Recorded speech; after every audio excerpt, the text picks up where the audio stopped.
What's up, ladies and germs, and welcome to another edition of Mad Movie Review. I'm your host, Mad Dog. So today we're going to be talking about identity theft. The top feels so much better than the bottom.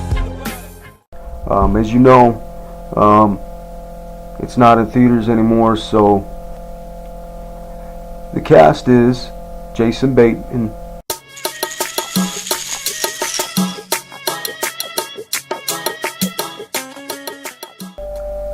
Melissa Annoying Ass McCarthy, Hey yo, you don't have to love me.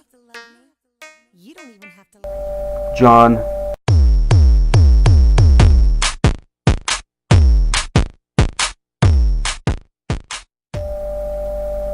Amanda Pete,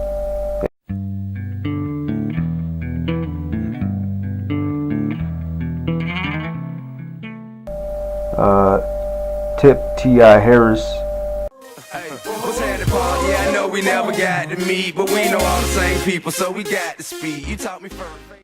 and the sexy little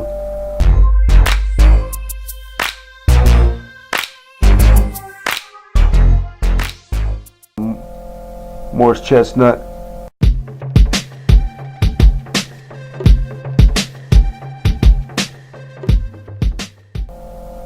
John Chu from Star Trek,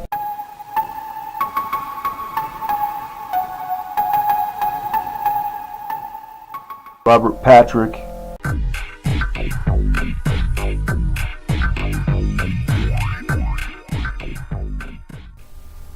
so I really like the fact that they did this movie partially in Denver, Colorado, and the fact that it was so true to what happens. There's so many people who call people's houses and scam them, or send emails out there to try to get information from you and stuff like that. So it's very vital that people not only be aware of this, but also realize that even though this is not a true story, but it does happen to people, not exactly the same way, but so I thought that was kind of cool.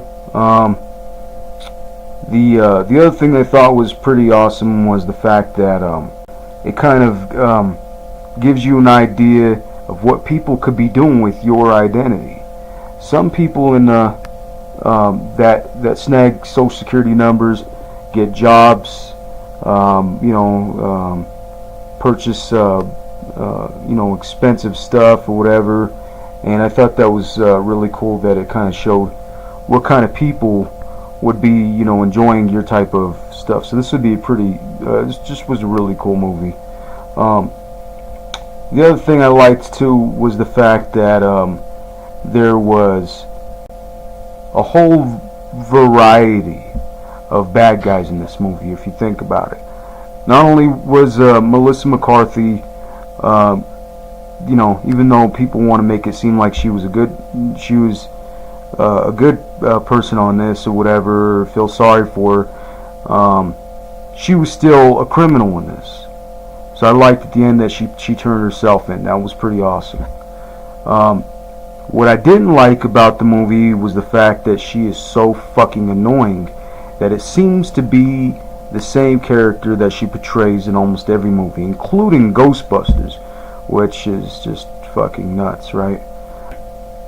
As far as love stories, obviously there was the marriage between Jason Bateman's character and his wife.